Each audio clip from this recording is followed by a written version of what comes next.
What's up, everyone? Welcome back to this channel. I'm Elrona D'Souza, your trusted HR partner in the UAE. So today we're going to talk about two concepts that most business owners get to hear about when they're thinking about setting up in the UAE. And what are those two concepts? That is mainland and free zones. So let's get into it.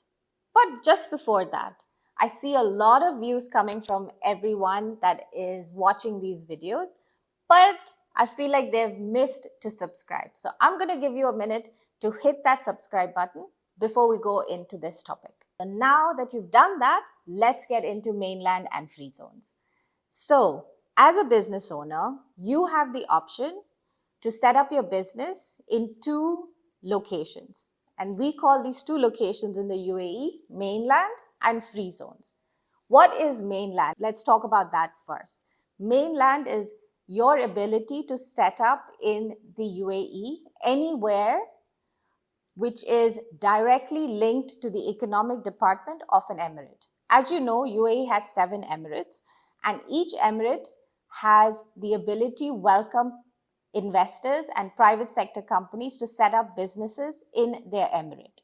And they have a direct relation through their economic departments or their chambers of commerce. You're able to get a license as a private sector company in the mainland. So those are all the areas that are not covered by free zones. So now let's talk about free zones. Free zones are areas, an area or a part of the emirate that has been assigned or let's say allocated for companies with certain activities to operate under a separate jurisdiction, which is usually a jurisdiction that is approved through a decree by the sheikh of that emirate.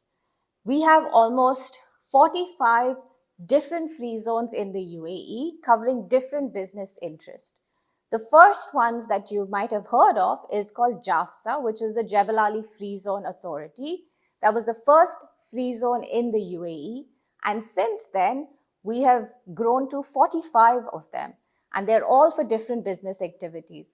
So there is a free zone that is dedicated to companies related to media. And there's a free zone that is related to companies dealing with aviation and so on and so forth. So if you are a private sector company looking to set up in the UAE, think about what is your business activity and where would it best fit. There's also other advantages of being in free zone and mainland, and this has to do with how much of the ownership you retain, whether you retain 100% ownership or you have to share that ownership with a local agent. So these are the things to keep in mind when you're looking to set up in mainland and free zone. From an HR perspective though, there is something else that you have to keep in mind.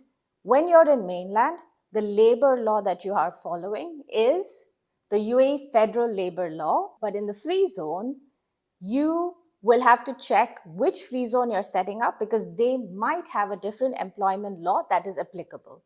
So if you're setting up in DIFC, which is a free zone for financial institutions, which is called Dubai International Financial Center, all companies associated with this free zone have a separate employment law to follow for all their employees. Similarly, if you're in Abu Dhabi and setting up with ADGM, which is Abu Dhabi Global Markets, they too have a separate law that you would have to follow as an ADGM company. The rest of the Emirates, whether you're in mainland or in free zone, you will come under the federal labor law. That's a lot of information I have just shared with you, and I'm sure you have questions. So please share those questions in the comments below and we'll try and answer all of them. So I look forward to the comments, and before I say goodbye, please don't forget to hit the notification icon so when we share more content on this channel, you're able to get it.